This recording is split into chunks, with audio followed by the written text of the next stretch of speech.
What is good, everybody? Welcome to another Gold Standard Grant Cohn joint production. I'm Rob Stats Guerrera. He's Grant Cohn. Grant, I've missed you the past few weeks. Yeah, I've been okay, man. It's really, really, really good to see you. I don't know if your viewers know, but my viewers don't. So could you tell the good people what happened to you last week?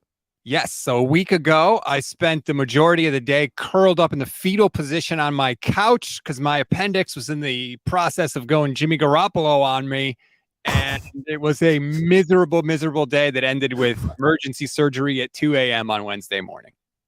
What does that even mean, the Jimmy Garoppolo reference? I mean, it crapped out on me. Fair enough. I think we know. We know. So if you could give people advice, what would it be in this appendix situation? You feel something? Don't wait all day. What is it? Yeah. So if you wake up and you have a stomach ache and instead of going away after you eat breakfast, it gets worse and worse throughout the day and you are in constant agony, go to the emergency room. Don't wait till 8 o'clock at night like I did because the damn thing almost burst, which would have been a disaster scenario for me. So just keep that in mind. Can I ask a stupid question? Yes. As an English major who hasn't taken biology since sophomore year of high school, where's the appendix? Lower right side. Lower right side. Of your stomach. Yep. Of your stomach. Yeah. Got it. So if it's like in the back, that's your kidney. That's a whole different problem. If it's in the back. Got it. I'm learning. We're learning. 35, you still learn things. Well, I'm glad you're feeling better. They got you. It didn't burst. It was partially bursting. Yes. Okay. On its way to bursting. But now did they give you ice cream after, or is that just tonsils? That is, no, that's not a thing. They gave me nothing after because it was 3 o'clock in the morning and I hadn't eaten since 2:30 the previous day. So I was starving, but that's beyond the point. So it was miserable and I'm making light of it. That was, I wouldn't go through it again. That's for sure. Getting old. It's fun. Although it could happen to anyone. Be careful. And there's nothing you can do to check for it. So just hope and pray, baby. Hope and pray. All right, let's talk Niners. Okay. Now that Rob's alive. Yes. Happy to be here. Like and subscribe, by the way, to both YouTube channels while you're here. Smash it. Few things we want to get to. We want to get to George Kittle talking with Kevin Clark of The Ringer on Slow News Day because he had a couple things to say about Kyle Shanahan. Really interesting. We're going to talk about the quarterback plan from Shanahan and the quarterback plan from John Lynch, and don't assume those are the same things. Plus, I have a reason that the Nick Bosa contract negotiations are not going to get ugly, but it's not what you think, and it could scare a bunch of 49er fans. So those are the topics. Of course, we welcome the chat, all the YouTube channel members.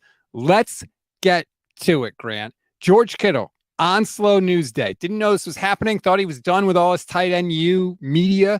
But this came out this morning as far as I saw.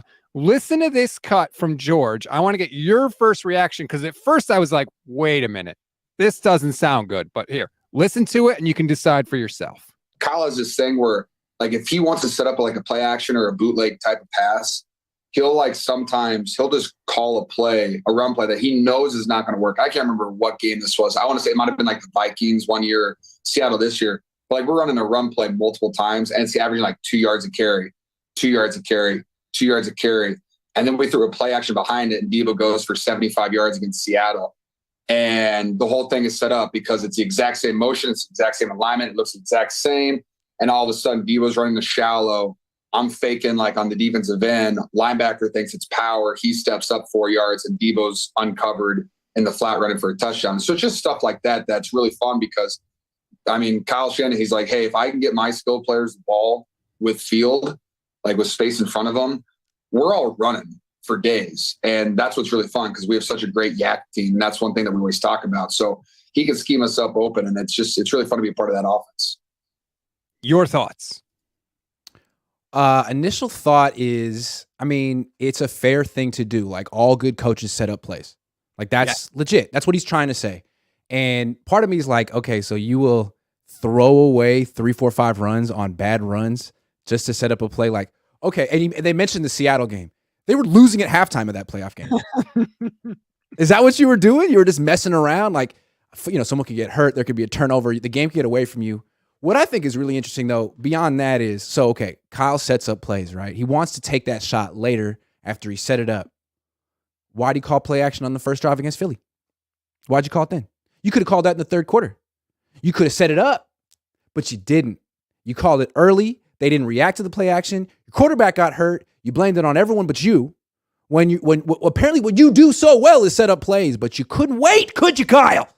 You had to call it on the first drive. So what do? Do you set up plays or do you call? That's the thing with Kyle, man. He can get in a role for 3 months where his game plans are money, his play calling's money. And he's like, he can't miss. He's got the players. He's got the intellect. It's just clicking. And then he does that. It's like, whoa, that's out of character, Kyle. Wait, you're the guy who sets plays up. You called it on the first drive in the NFC Championship game. Big game. Did you crack under pressure? Kendall from Succession? I need to know.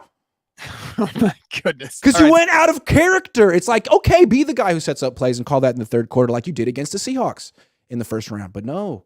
But you can get that use information. play action to set up runs later in the game. It can go both ways. Yeah.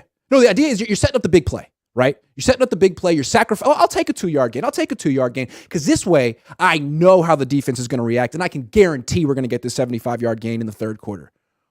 Okay, man, a lot of coaches think that way. I get it. But what happened on that first drive in Philly? The Niners act like that was a fluke. Can't look at that game. There's nothing to learn from that game. There's a lot to learn from that game, Kyle. I think it was a fluke. I really do. Okay. It's not a fluke that the pass rusher beat the backup tight end. That you probably could assume that was going to happen. But the injury itself, I think, was a fluke. If he had called a 2-yard run there to set it up later, Brock wouldn't have got hurt. So that's what he does so well. That's the part that was messing with my mind. He calls plays he knows won't work. So I'm sitting there like, I think it's just the phrasing by Kittle. I'm sure Kyle would tell you, like, look, we think they're still going to gain 3, 4, 5 yards that'll help us move the chains. I'm sure Kyle doesn't call plays, saying, well, we're not going to gain any yards on this play, but that's okay.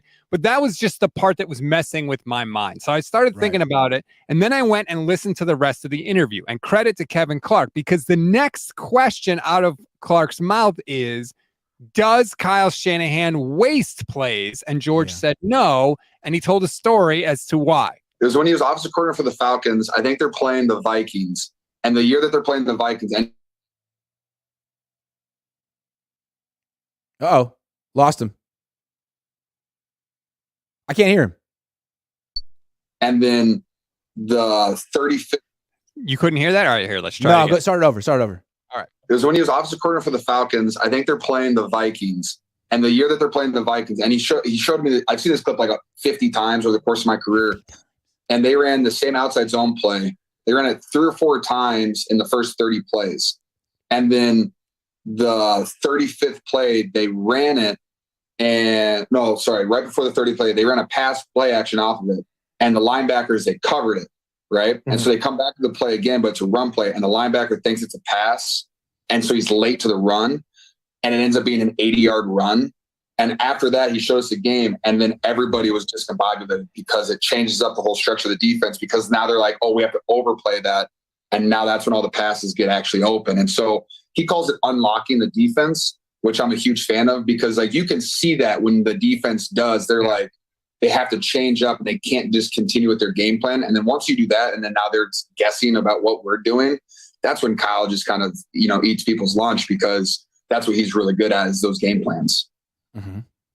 So basically, even if those plays aren't working, eventually they will. One thing is going to happen. The defense is going to overplay something, and that's when Kyle will hit them with the counterpunch. I mean, I guess if in Kyle's mind, because he's the greatest head play caller ever, but I don't know. When he faced Dan Quinn, who knows him pretty well, in the divisional round, he scored 19 points with a ton of talent. So, yeah, I mean, when it's working, when his game plan is A1, that's what essentially can happen. But what I think is interesting is, how does George know all this? You're talking about the Falcons? You were in college. And the fact that he said that Kyle's mentioned this play 50 times? 50 times? That was 2016. Like, Kyle must spend a lot of time talking about his scheme to his players. And George Kittle's been around Kyle for like 7 years. I bet you he could tell he's heard it all. You know what I mean? So it's almost like we're hearing straight from Kyle, this stuff. I think that is part of establishing buy-in, right? Like, this is why I'm telling you we have to run this play. And even though it doesn't work, this is why you don't get discouraged. This is why we do these things. This is the method to my madness, so that, this is why if you're a receiver, I chew your ass out when you don't block, because the whole point of this play is when I call the play action, you pretend like you're blocking, and then you're going to be wide ass open down the field. That's the only reason I could think of why George would have seen that clip so many times. And that's the thing when people like go over the top about how great Kyle is and how open he gets. It's all about his run game married with his play action passing game. Those two things. The run game is Bobby Turner. The play action passing is mostly him. And the plays look exactly the same for the first second or two. And it's really effective. You get guys open. But that's first and second down stuff. That's first and second quarter stuff. That's not situational football. If you're down, you can't do that. If there's 5 minutes left and you're down, so it works at certain times, but it's not the complete football thing. And it's just what he does really well. But I think it's important to put the full context here. Like the Niners they don't do hurry up offense. They don't do drop back passing. It's not that good. They don't even invest in pass protection very much. It's very specific what they're doing on offense. Yes, that's a good point. Official BNA Music says, people act like the way Kyle Shanahan sets up plays is some revolution. We've seen the Patriots do that for 20 decades. Not 20 decades, but 20 It's how you years. set up play action. It's how you set up play action. Yes. You establish the run. Everybody sets up plays. Yes, it's not new or revolutionary. Kyle does it, I think, better than some people. But that's a good point. Like, game script has to be in your favor if you're going to run plays that you think are not going to be very successful. So you need the number one defense to keep you ahead. It all goes into it. Yeah, for sure. Yeah. Tyler says, so basically it sounds like Kyle Shanahan is just stubborn and not changing his game plan. I think there is a degree of stubbornness with Kyle, but he does change his game plan week to week, but there is a degree of stubbornness with Shanahan. We got to give him credit. During that 12-game winning streak, his game plans were money week in and week out. And I think what happened, why they lost the NFC Championship game, in my opinion, not speaking for Rob because he disagrees with me, is that his game plan was trash that day. It was trash. But he was on a heater. Like, he was on 12 games in a row of just thoroughly out-coaching except for Dan Quinn. Dan Quinn got him, but the Niners won because the Cowboys turned the ball over. But really, Kyle was in his bag, to use a phrase that kids much younger than me say. He was in his bag for a long time. He's very good when he's on fire. But Bill was this way too. If it's all down to you and you're off 1 week, you're going to lose. You're going to lose. You didn't have it that week, you're going to lose. I don't think he had it that week. Maybe he had it if he got past that one drive. Maybe he would have had it. I don't know. How do we know? We never got to see it. Well, it's a violent game, and you can get knocked out in the first round, as they learned. It's a violent. You got to keep your dukes up. Lou says, you two in a good business right now. Judging from the chat, 49er fans are never going to advance beyond Lance Purdy war. We are lost in the darkness. The war is over, okay? Like, the war is over. Purdy won. He's going to play. He's going to start. Like, there is no, well, you're making a face. Why are you making a face? If he hadn't torn his UCL, the war would be over, but he did. And so it's all like, well, we project that he'll be back, and we project that he'll be fine, and we project like, sure, great. Okay, we'll see. And if he is, then yeah, the Trey's in a tough spot. But we don't know. He's not back. He's throwing 10-yard passes. He's not throwing with any zip. Like, he's got a long way to go. He hasn't even proven he can stay healthy for more than a couple months at a time. Trey's not going anywhere. Trey's going to get another chance at some point. It may not be week 1, but he's going to get another chance, I would think. I feel like you are, shocker, everyone, Grant is being negative. I feel like everybody else around the 49ers is like, Brock is back. He's throwing 3 times a week. Kittle in one of his interviews said, oh, yeah. He's good. He'll be starting. I saw him throw once or twice. He's fine. He literally said that. I saw him throw once or twice. Oh, there you go. Okay. Moose still says it's far from over, Rob. I guess. I mean, the 49ers are selling you that it's over. That's the message they want you to believe. Brock. They said that about Trey last year, right? It was Trey's team last year. Yeah, well, two losses later, 1 loss and a broken ankle later is like, you know what? We changed our mind. Sorry, this guy's been good for 2 months. It's like, yeah, they're a little reactive. Well, yeah, they brought Jimmy Garoppolo back less than 2 weeks before the season began. So the idea let's say Brock loses week 1, starts week 1, loses week 1, has a setback, and they say, yeah, he really shouldn't have been playing. He's not starting week 2. Sam Darnold starting week 2, and he wins 3 games in a row. All of a sudden, he's going to be the greatest quarterback of all time. Yes. And we're like 2 months away from that. That is, like I said, the least secure position in sports is starting quarterback of the 49ers. Because all you got to do is play good for 3 games or play bad for 3 games, and you could be out of a job. That's it. Yeah, absolutely. And that speaks to I don't know if you want to say dysfunction or a lack of a serious plan at the position. If you have a real plan and you have conviction in it, oscillate back and forth to the path of least resistance or whatever. Like, that's the mark of an organization with no plan, or no plan that they can agree on. Well, okay, let's talk about that a little bit. I've said in the past, the 49ers have never been able to finish a quarterback plan, fully execute. Whatever the plan was, they've never finished one. First, it was Kirk Cousins. They didn't finish that because they got Jimmy Garoppolo. Then it was Jimmy Garoppolo. They didn't finish that because they had to get rid of him. They flirted with Tom Brady, and then they bring in Trey Lance. They get Trey Lance. He barely plays. Now they got Brock Purdy. Whatever the plan has been, they have never been able to finish it. Right. So do you think that the reason is because they don't have a quarterback plan, that Kyle Shanahan and John Lynch have different quarterback plans?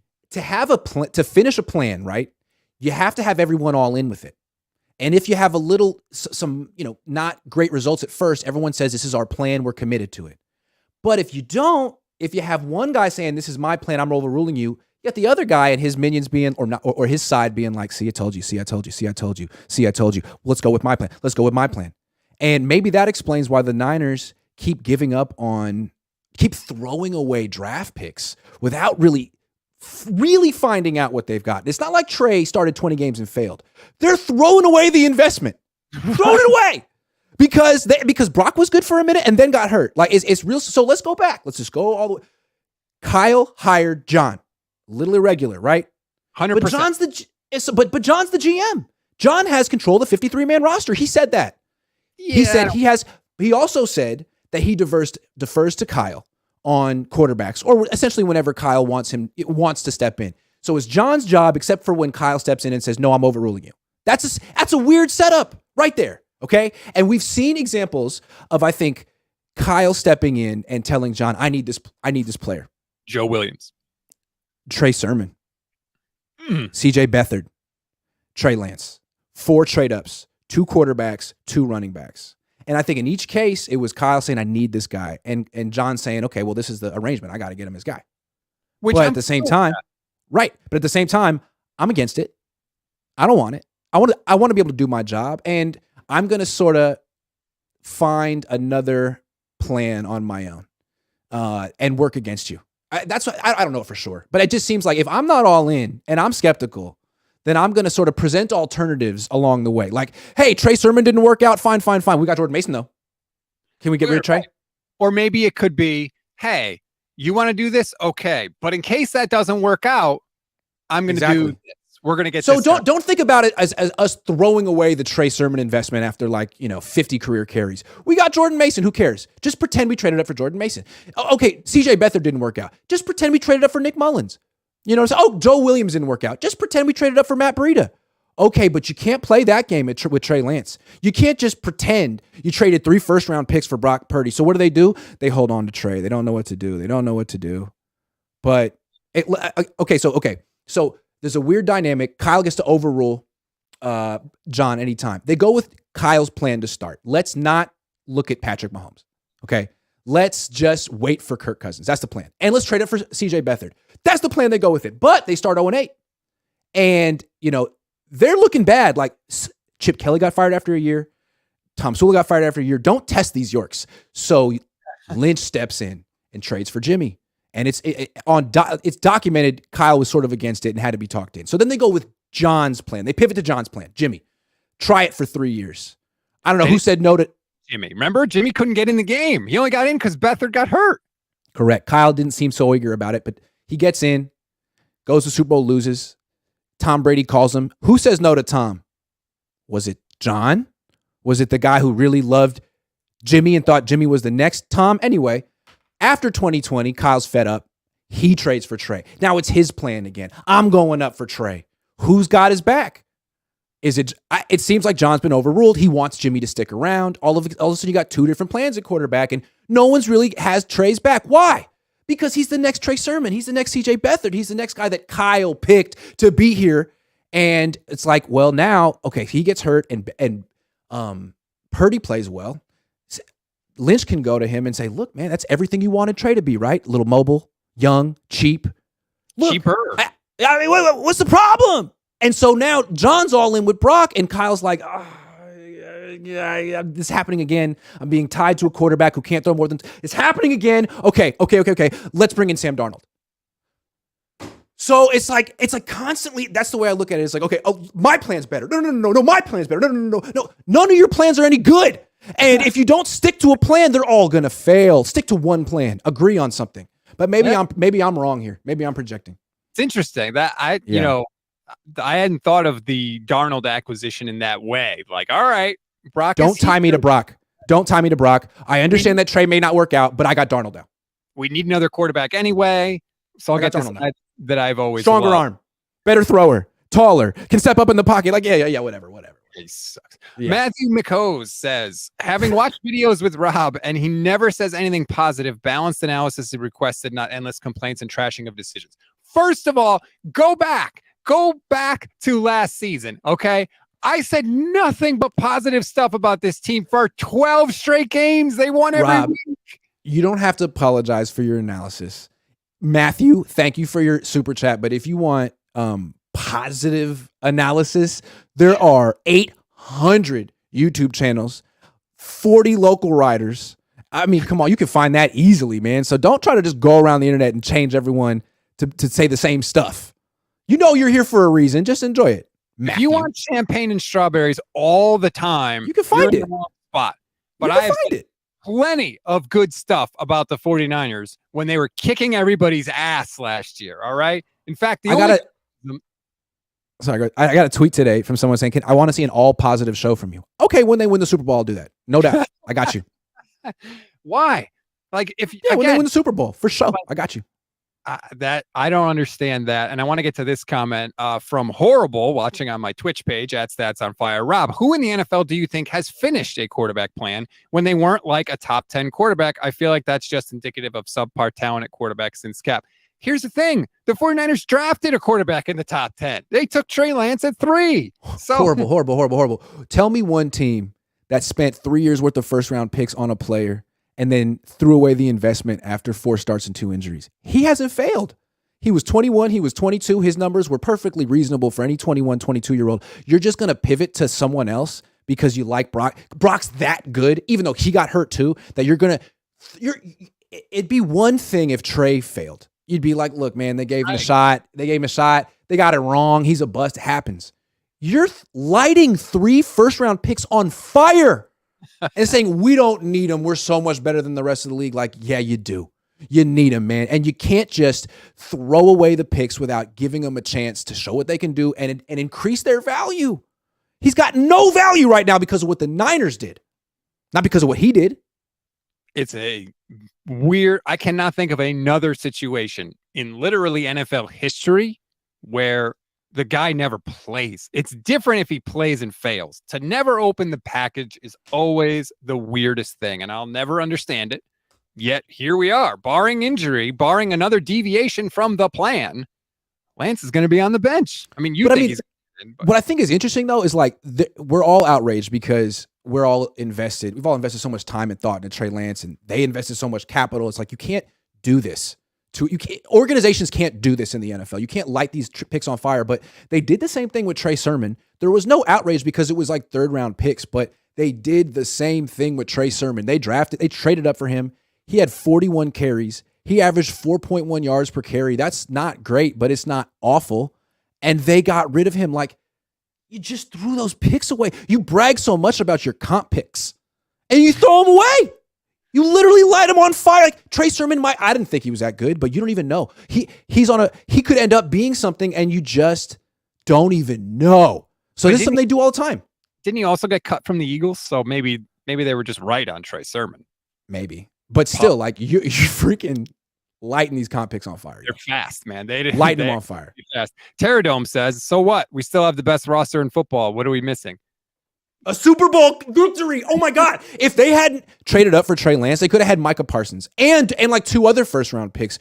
Doesn't that matter to you? Don't you want a suit? Doesn't it kind of upset you that maybe that you would have had a ring right now if you had used these picks instead of lighting them on fire? Aniket Herwadkar Herwoodkar says, it's not about good or bad stuff. The content is just the same everywhere. Kyle is bad. 49ers are a mess. Trey over Brock. Sheesh. No, Kyle's not bad. I love everything Kyle Shanahan does except for two things. Yeah. His Rob game loves Kyle. I don't like his game management at all. And he doesn't know how to handle the quarterback position. Everything else, I mean, most of his game plans, I love. His game plans are money most of the time. Like, I love the fact that he seemingly knows how to hire coaches and replace coaches on the coaching staff. So good. His relationship with, like, say what you want. Deebo Samuel requested a trade and is still on the 49ers. Like, that. Yeah, Kyle fixed that. Everywhere. I love a lot of stuff about Kyle. Yeah. But that doesn't mean he's perfect. Me too. I agree with everything Rob just said. I'm with that. I agree. But I just feel like as a head coach, I mean, you can add the list of all the great things, but if quarterback isn't anywhere on that list, that's a problem. That's a problem. Today's NFL, with the way the rules are structured and this current state of the game, that is a problem. Yeah. Flave says, if you put a high school quarterback out there in practice, would you be able to tell he's not good by NFL standards, or would you need to see him play 40 games? I don't know who you're like. If you're saying Trey Lance is a high school question. That's a good question. To me, I think a high school quarterback could look good on the field. Not a high school quarterback, but practice and games are different. There's a Brandon Allen could go out and light up OTAs because there's no risk of getting hit. George Kittle talked about it. He said it's real easy to look confident when you know you're not going to get touched. Mm-hmm. So there are guys who can go and light it up in practice, a la Nick Mullins, Brandon Allen, and then when the lights get on, it's too much. The pressure, the emotional pressure, the physical pressure, all of it is too much. And there are certain guys who are gamers to a degree. We don't know what the hell Trey Lance is. We have no idea. But he would be a guy who would be a gamer, I would think. The fact, like, what he could do getting away from actual pass rush, what he could do keeping himself on the field, he should be durable if you didn't use him as a running back. If he didn't have to scramble for his life 18 times a game, he should be durable. That's all I'm saying. Mike Drops with Mansa says Kyle should be on a rotisserie this season. Not really sure what that means. I like the visual, though. I can see it. Tyler Caressley says, when you have too many people in leadership positions, it would not work. You need leaders and when you have too many people in leadership positions, it would not work. You need leaders and a followers in this organization. Well, there is something to be said for too many cooks in the kitchen. And this is where Jed needs to put his foot down and say, guys, what's the plan? What are we doing? Ownership what are we doing? To step in because he's the only person more powerful than Kyle in the organization is Jed York. And Jed York, let's be honest, he doesn't care as long as the money keeps coming in. He does not care. If they win a Super Bowl, that'd be great. Then that's the problem. Then that's the problem. He's good making the NFC child. Why is there no coherent plan at quarterback? Because the Yorks haven't demanded one. They could make this. Hey, we're having a meeting tomorrow. John, what's the plan at quarterback? Okay, Kyle, what's your plan at quarterback? Okay, you guys just said two totally different things. We're not going to leave this room until you guys agree on a plan. But I don't think they've had that conversation, and I think they've sort of allowed the Niners to sort of keep changing. And it's like, to me, it's a game of musical chairs that everyone eats up. It's like we could talk about it. We all profit off of it. It's a content gold mine. And it's easier to say, who's better, Trey or Brock, than to have the real conversation with should we really be having this conversation year 7? Is this a ridiculous conversation to be having? But no, let's just entertain it every single year and be who's better. No, Trey sucks. No, Brock sucks. No, I'm not doing that.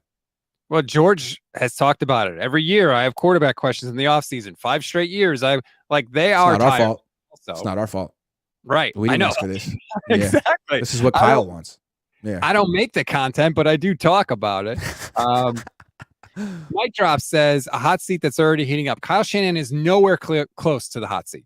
Nowhere close. Can I just say something?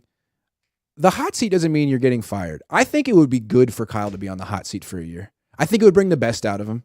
And I know he had a real nice run last year, but dude, I think a little, it doesn't even have to be public, but the Yorks should be like, dude, we expect a Super Bowl victory this year. I'm not saying we're going to fire you, but I just think he's too comfortable. I think he's one of the most comfortable coaches in the league. And I think Walsh was never that comfortable. I think he had a bunch of pressure from Eddie in the 80s, even after Super Bowl championships. I think you need that. I think Lacob has that kind of pressure on Kerr.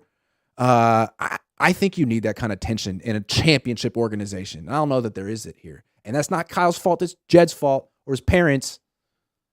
Glad that Chip's not their coach anymore. They're like, thank you, Kyle. Thank you, Kyle. Like, yeah, okay. Kyle's won 52 games in the past 4 years with NFC Championship games almost every year. Like, it's good, man, but you still don't have a quarterback, dude. Great. That's great.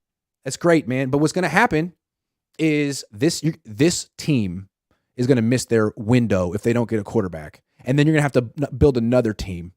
But you're going to miss it with Trent and Debo and Kittle and Armstead. You're going to miss it. Whose timeline are you on? Their timeline or the 23-year-old Brock Purdy's timeline? Wow, that's a whole other issue, is that there does seem to be two different tracks there. Yeah. But you get an elite quarterback, like Joe Burrow said, the Super Bowl window is my whole career. Mm-hmm. So, that the Yorks have been searching for that guy for 20-something years, maybe this year. And it's not easy Darnold. to find that guy. Darnold! Don't do that to me, Grant. I'm sorry. Now you're just trying to get me angry. I am. I appreciate. Darnold rules. Moo says the fan base isn't outraged enough. With little power, they've resorted to fighting. Doesn't he look like he's in the O'Doyle family? Sam Darnold. Yeah. You didn't think I was going to save that when you He said looks that? like the kind of guy who would say, O'Doyle rules after shooting throwing a touchdown pass. He does. Sorry, I cut you off. With the beard, too. Moo says the fan base isn't outraged enough. With little power, they've resorted to fighting among themselves in the face of organizational incompetency and failure. It's just like the current cultural and political situation in the U.S. I mean, organizational. I agree. They're not competent organizational. I agree. Again, 52 The games. The Yorks are, though. That's the thing. Everyone remembers Tom Sula and Chip Kelly. So if it's like, oh yeah, let's have high standards and fire Kyle and be like, we're gonna win a Super. Like, no one trusts the Yorks to find the right guy. Are you kidding? No one and that's fair. That's legit because they wouldn't. They freaking wouldn't. We would. Rob and I, quality control extraordinaires would find that guy, but we're not in that position of power, unfortunately. The only reason the 49ers got Kyle Shanahan, I think you can argue, is because of Tom Sula and because of Chip Kelly, because they were disasters and they were fired. Kyle got to say, here, I want everything. I want all of this stuff. Everything. And you're going to give me a 6-year deal. And if this leaks, I'm out. And we're going to tank a season so I can wait for Kirk Cousins. And even then he blinked. He blinked at 0-8 at the trade deadline. I thoroughly think he blinked. I think he thought, you know what? If we go 0-16, I might get fired. I think Kyle is like Bill Walsh in that the losses crush him. Yep. There's that picture of him in the locker room where he's leaning up against the little crate and he's like looking down and it's literally like he's looking into the abyss. I think the losses crush It's Kyle. One thing to say, I'll tank this year. It's my first year. I got a 6-year contract. It's another year to actually do it. The whole thing. Yeah. True. It's hard, man. It's a lot of hours you put in. These people work hard. Depressing. Stuff, man. It's depressing. Abe says, if Kyle Shanahan's hair was still dark and not gray, I would believe you. I think he feels a lot of pressure. I'm glad he doesn't show it, though. His hair, he's aged like a president. I keep saying it, man. Where's the pressure coming from? Is it the pressure of, I want to have a legacy, I want to be in the Hall of Fame, I hold myself to that standard, and I'm blowing it? Or is it, man, Jed's on my butt. Man, Dr. York won't give me a break. I don't think it's that. I think it's his own high standards, which he has to his credit. But sometimes that stuff bugs me because, like, okay, Kyle's on the hot seat now, right? Now, what's he going to say? All right, now I really want to win. Now I'm going to try really hard. Like, he's trying as hard as he can right now, isn't he?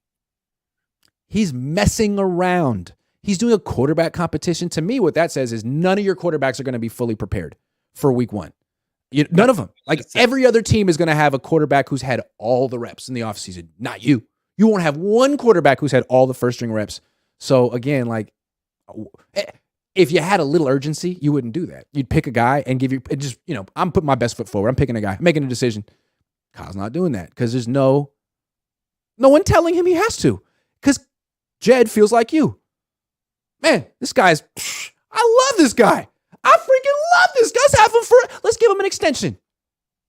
No, they haven't done that, though. To their credit, they've only done that once. They haven't done it yet. What they could do is be like, look, man, you got 3 years left on your contract. All right, we're not going to fire you.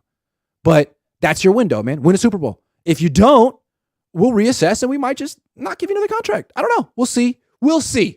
When we cross that bridge. But you got 3 years to win a Super Bowl. How about that? That gives you 9 years. 9! Seifert was a coach for 8, and he won 2 Super Bowls. Never won fewer than 10 games in a season, ever. Yeah. Got fired after going 12-4.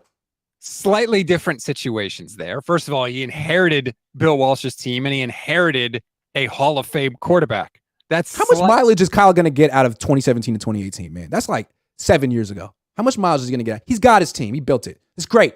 Tony Dungy built a team in Tampa and he couldn't get it done and they had to switch captains midstream. Eventually, you got to do that. Sometimes you got to do that, Rob. The problem is not Kyle Shanahan. The problem is Kyle Shanahan. Problems. You think Kyle Shanahan is at the top? The problem, no, the quarterback is at the top. And the reason the quarterback is at the top is because of Kyle. It's not a totally... Even though he has a list as long as you could, I mean, super long of positives. We could go through them for a half an hour. Quarterback is nowhere on that list. That's his fault. That's his fault.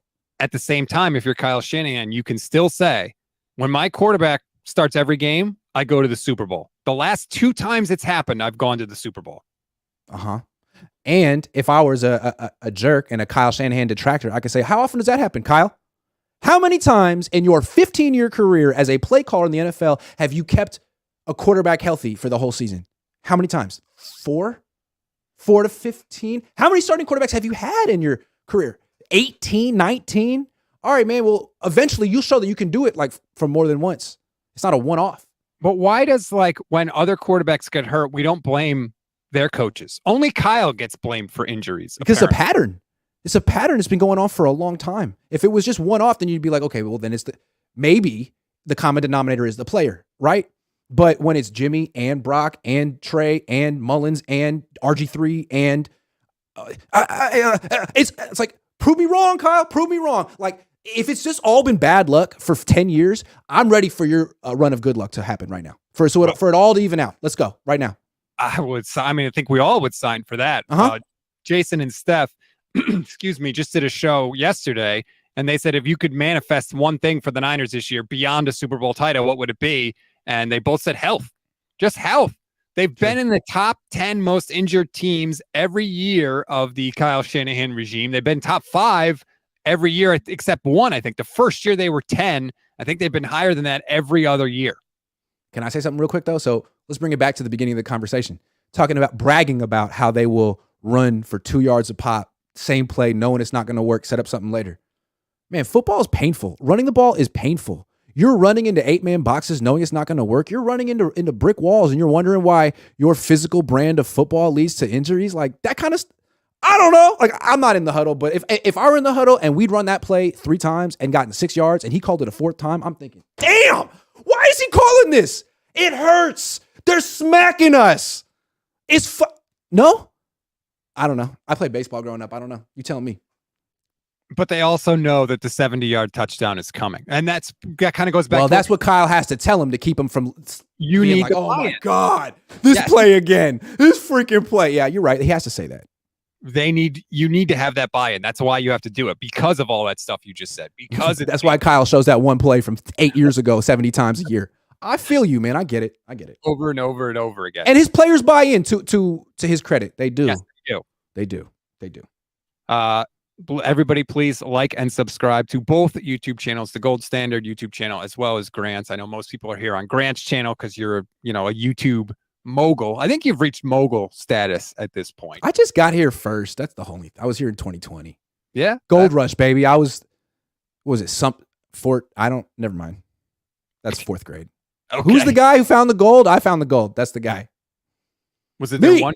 There was one dude, and then everybody followed. No, it was Ronbo. Ronbo was there first. Let's give Ronbo his flowers. That dude was taking calls on YouTube in 2011 or something. Oh. One more thing I want to get to before we wrap up here, and it's the Nick Bosa stuff, because that is like the next to-do list, and the next item on the 49ers offseason to-do list is the Nick Bosa contract, which, by the way, for everyone saying, oh, they do them in August. They don't have to do them in August. They could do it right now if they really wanted to. I was sort of thinking about this today. I don't think the contract talks with Nick Bosa are going to get ugly, which is different than how they usually go. Remember, the first offer they made to George Kittle was called the St. Valentine's Day Massacre by Kittle's agent. Trent Williams had to call Kyle Shanahan at the 11th hour and be like, hey, I'm about to go to the Chiefs. Let's get this done. It is a knockdown, drag out fight when you negotiate with the 49ers, but I don't think it's going to be with Bosa. Debo cracked in March. Right. Debo said, trade me right now. He didn't even get to the negotiating table. He was like, no, this is awful. I can't do this. Hilarious. The reason I don't think it's going to get like that with Bosa is because Bosa's he's not going to get emotional and he's not going to get upset. He knows he's going to get his money. The only thing he doesn't know is which helmet he's going to be wearing when he gets it. The Bosas know how to negotiate. So I think Nick's going to say, this is what I want. This is how you're going to give it to me. This is when you're going to give it to me. And if you're not, that's okay. No problem. You do you. I'll finish my contract and we'll go to free agency. He's not going to get emotional and go back and forth. That's just how it's going to go. Do you feel me on that? Yeah, I mean, I don't understand why Debo cracked. Maybe it's because he didn't have as strong of a resume, but Bosa, aside from the torn ACL, aside from his injuries, I don't think anyone holds him against him because he's had back-to-back healthy years. He's got as pretty much of a pristine resume as you could possibly have. Defensive Player of the Year, Rookie of the Year. Yep. Like everyone pretty much acknowledges that he's not only the best, but he's super professional. Like he's always in shape. You know, all that's like you don't have to worry about. No, he's not going to be a leader of your team. He's not going to be there, but who cares? He'll get you 19 sacks. Is that cool? So from his perspective, it's like, yeah, man, you guys figured out. And if you don't want me or something, then someone else will want me. Like I'm getting $100 million guarantee one way or another. And from his perspective, like he's not tied to Santa Clara. He didn't even spend time out here. He spent all his time in Florida. So if the Niners fumble it, like from his perspective, like good. Now I'm sure he wants to be here. It's a great team, all that stuff. But like he's chilling. Yep. He's not tripping at all. Sweating it, and he's not going to get emotional. I'll never forget this. I was working on Pro Football Talk at the time, and we were at some event. I can't remember if it was the Combine or what it was, but it was after Joey Bosa had signed his rookie contract. And if you remember, Joey Bosa held out. He didn't sign his rookie contract right away because he was fighting the Chargers on some offset language that if they were to cut him and he would go to another team, Bosa wanted to be able to get paid by both teams, which why wouldn't you? If you could get paid by two people instead of one, good for you. Before the interview started, Florio went up to him and was like, hey, Joey, I just want you to know you were 100% right on those negotiations. I totally get why you were holding out, and you should have. And more people need to know that, and more people need to support that. And Joey Bosa, without skipping a beat, looked at Florio and said, the smart ones do. And I was like, holy crap, this guy gets it. He knows what he's worth. He knows how to negotiate. Like, that's just how they roll. And I think the same thing is going to happen with Nick. He knows what he's worth. Yeah, I mean, keep in mind, his brother went through this recently. Whatever his brother got, Nick's going to get more. Whoever the last edge rusher was that got paid big money, Nick's going to get more. It's so easy for him to sit back and be like, everyone in the world knows what I'm worth. You just have to make a decision on whether you want to pay that kind of money for an edge rusher. And the Niners have made it real clear. Yes, they don't want to spend that kind of money on a quarterback, but they do want to spend that kind of money on a defensive lineman. So he's going to get his money, and he's not tripping at all. I can see why Debo get a little nervous because on offense, you never know if Kyle thinks he's the reason you're good or if you're the reason you're good. But on defense, I mean, Kyle can't take credit for Nick Bosa. So Nick is chilling. And Kyle has said that. Like, that's the one thing you can't fake. Kyle has said, like, look, I can piece it together on offense and get dudes open. You can't fake being able to just beat somebody off the line and rush the passer. And, you know, we've criticized Jed and ownership, and that's fair at times. But say this, man. Jed pays people.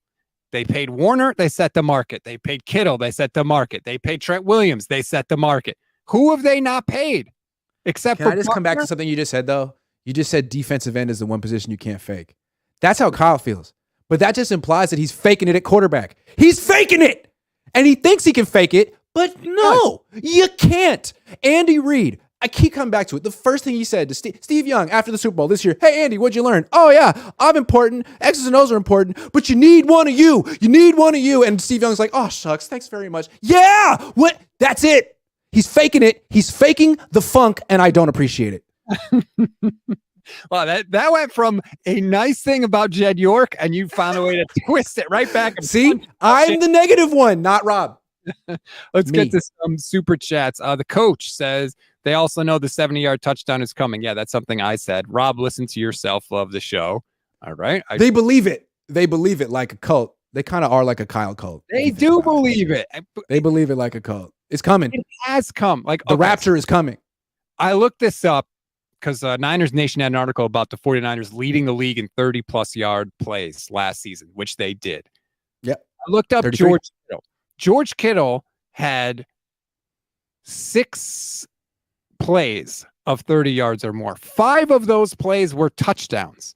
That's the third most in the league out of everybody, receivers, running backs. George Kittle had 5 touchdowns of 30 yards or more. So yeah, Kyle does know how to get and scheme his guys open. And I feel like, so there is that belief from the players, especially from George, obviously. There is that buy-in, but they don't get 70-yard touchdowns every game, but they think they do. And I think that's part of the power of their culture. Hey, you missed lobs all day real quick before you get to official B&A music. Eddie. Oh, you're going to get there? Oh, you're going to, okay. Official B&A music says, if this was the Little Giants, Kyle would pitch it to Johnny 20 times a game. Little Giants, underrated movie. Go look it up, kids. I know most of the people have no idea what that is. Underrated movie. Lobs all day says, Lance doesn't have a natural feel. Not something you learn at this stage, like Walsh said. Purdy does have the it factor Lance lacks. Nobody wants Lance. Lance doesn't have natural feel. Whoa. Played. Let's delete the last sentence because that was just a kick in the groin. Lance doesn't have natural feel. I can see why someone might think that, having a snapshot of how he plays, considering he has so little experience. I wouldn't go that far. I'm not going to make a definitive statement about any quarterback after 100 throws in the NFL. But again, I can see why you might feel that. If it's true, Bill Walsh himself said you could be a very good quarterback if you don't have natural feel. You won't be one of the greats. Okay, let's come to Purdy. Does he have the it factor? At times, it looked like he did, but again, I wouldn't say that he did after 8 starts. And he has a little bit. If he has a little bit of it, he also lacks a whole lot of physical traits. So it's possible a little guy with a little bit of an it factor still isn't going to be a great quarterback either. So all we're saying is don't throw away 3 first-round picks because you think this dude over here, who's 6 feet tall with the weakest arm of all the starting quarterbacks in the league and a repaired UCL, after 8 games is so special that you can just light first-round picks on fire. No, you can't do that. Keep them both on the team. Keep them both on the team, Lobs. Especially, like when they're both cheap, you can afford both of them. I totally agree. Josh Wyatt says, if Kyle gives Christian McCaffrey 30 touches a game, the season could be over by week 8, regardless of the quarterback. Kyle is Theseus, and that was the ship he had last year. True. Solid Greek mythology reference there, Joshua. Josh was great with that. Kyle has to figure out the new team this year, and hopefully what's important for the Niners this year is pacing. McCaffrey, Debo, Kittle. Okay? They got to be all healthy and at full strength for the playoffs.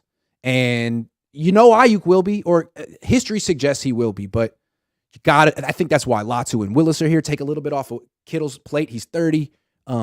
Debo, it's on you to be in shape. And McCaffrey, it's on Kyle and Bobby Turner to not run him into the ground. You have backup running backs who are good. Use them. I completely agree. Kyle generally doesn't like to use backup running backs unless he absolutely has to, which is really weird because they have a solid running back room. I mean, you can make the argument that Elijah Mitchell's the 3rd running back in the room, which is a damn strong running back room. He averaged 6.2 yards per carry last year. Yeah. When he's on the field, he's phenomenal.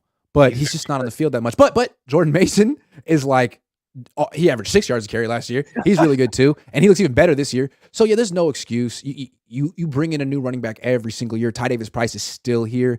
You can't just use McCaffrey. Use him as much as you want in the playoffs.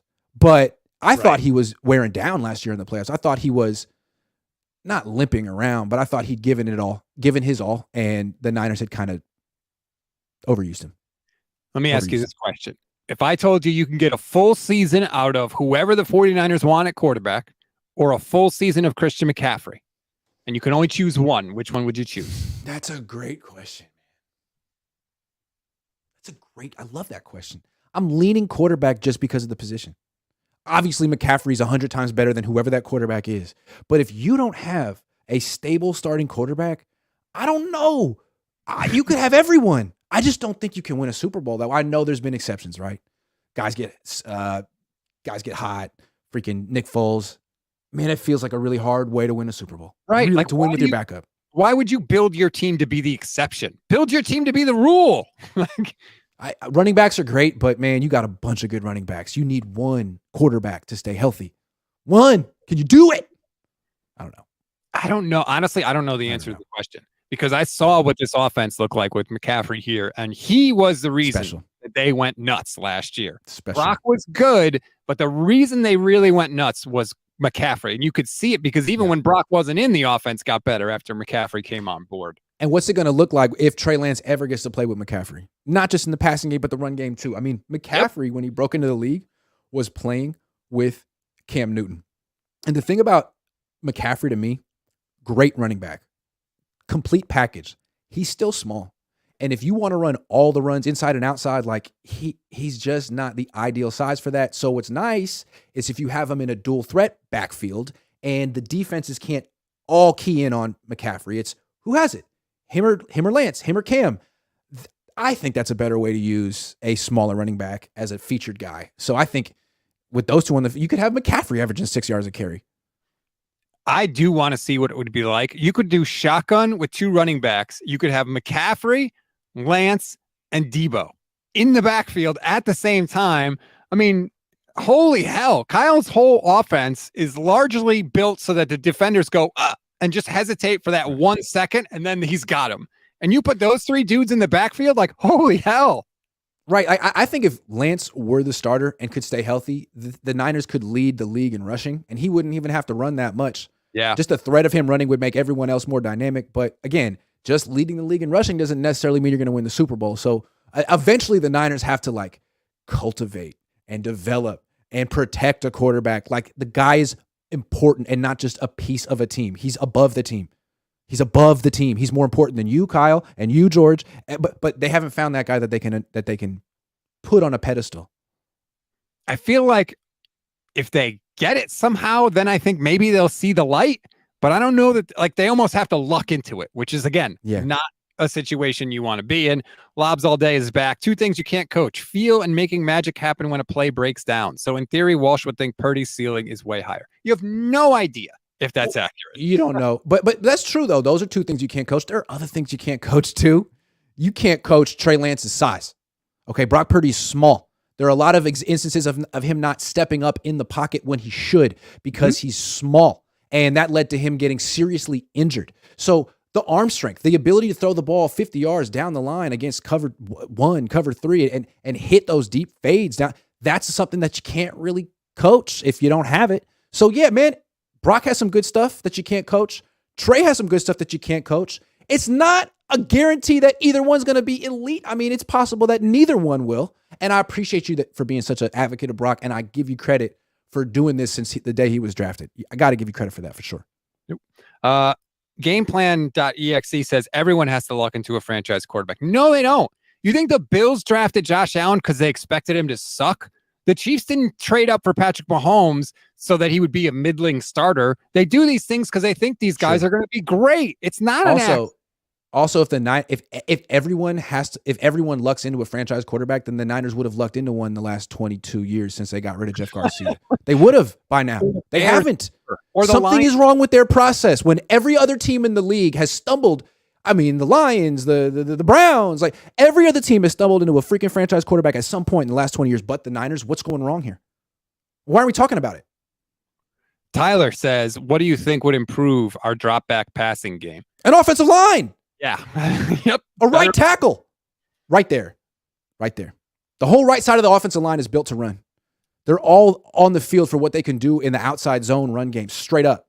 So if the outside zone run game is more important than the drop back passing game, boom, that you get what you emphasize. They want to be the team that's always winning, that's running and doing play action. Drop back passing to them is loser football. Oh, you're losing? You got to catch up? We don't do that around here. Eventually you will, though. You don't just run through the league and win a Super Bowl. You don't do that. I think they think we shouldn't have to do that. I think they think that's what they think. You have to straight drop. Exactly what they think. You're down multiple scores and you got to score quickly. And they think we should never be in that situation. And look, but you will be. Every team is built to win a certain way. That is, the 49ers are clearly they built to play with a lead and break you down with play action. Like that is how they are built to win. Every team is built to win a certain way.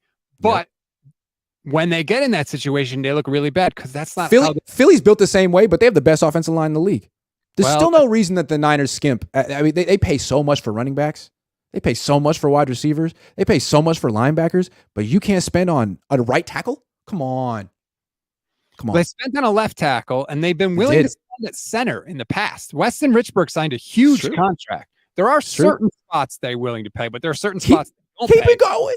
Ever. When Harbaugh was rolling, he had the best offensive line in the league. It's important. The coach says this offense is stale, predictable, and flawed. No drop back passing attack, real-time audibles, and a hurry-up tempo-changing element. We got smoke and mirrors. Playbooks don't win championships. The playbook is stale and predictable. They were scoring 33 points a game last year. If you can do that when they know what's coming, you got a damn good offense. Well, what do they have? They have a brilliant game planner. They have a lot of talent. They have the number one defense. They have a lot of talent and a brilliant game planner. But it's a system, and its system doesn't evolve a whole lot. And to Coach's point, they want to win a certain way. There really isn't a drop back passing attack. They don't let the quarterback auto. They don't do hurry up because, again, they don't think they shouldn't have to. But what I'm saying is, yeah, you can win. You can rule off 13 wins in the regular season playing this way. You've done it twice. But to win a Super Bowl, man, are you sure that's all you got to do? Because I think there's a little bit more. I think the Niners defense has figured out what they used to do on defense was let's just rush 4, play zone, no explosives, keep everything in front. Well, yeah, that worked. You'll have the number one defense in the league, but you'll get torched in the Super Bowl by Patrick Mahomes playing that soft, humpy, bumpy. Yeah, at a certain point, you got to man up and actually.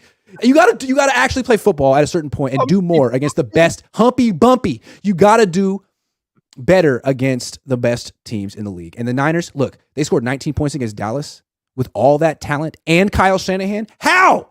Because that offensive line was not up to the task against a great D-line. And then the next week against an even better D-line, that was a first round KO.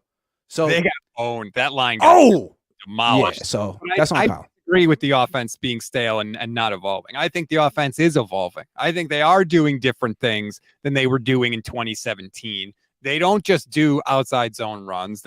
I think they are evolving, and I think Kyle's plan with Trey Lance was to continue that evolution of the offense. Obviously, that hasn't worked out.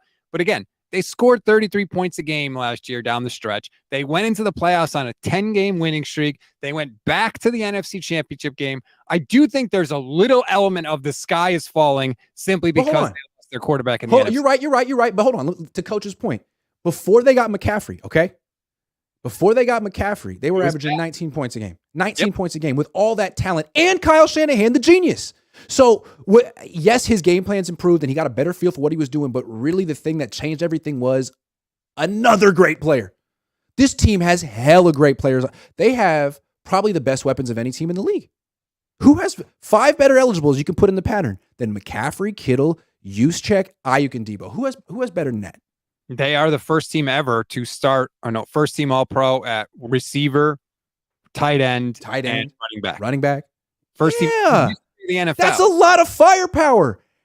So, and it's like it wasn't even working until you got McCaffrey. That's alarming. Why? Is it because your scheme had gotten figured out a little bit and what you needed wasn't, you didn't have a wrinkle in the scheme. What you had was Christian freaking McCaffrey on the field. Okay, I can't cover all these guys anymore. I can't. We're doing the best we could with Debo and Kittle and Ayuk, but now we're done. We can't. Sorry. All we can hope to do is overwhelm your offensive line. That's all we can do. But McCaffrey was effective because of how Kyle Shanahan used him. It wasn't just like he just handed the ball to McCaffrey straight up the middle every time. McCaffrey's always been effective. Yeah, McCaffrey's very good. But knowing how to use that player, I think, is again. How hard is it to use 5 of the best weapons in the league? It's hard to cover them. I'm not saying I could do it, but is he a super genius or does he have 5 of the best weapons in the league? Why can't it be both? Because he says all the time, and I don't think geniuses say all the time. I'm sorry. I'm sorry. Kyle, take it back. It's not personal. You're a genius. Again, somehow I'm the negative one. Here I am sticking up for the team left, right, and center. I'm the negative one. I'm sorry. Coach is back here. He says there are coaches who could get much more out of the players we have on offense. It's true. These guys have roles in a production, and we're starting to remember the script. CMC equals glorified hot roots. What else? Who could get more?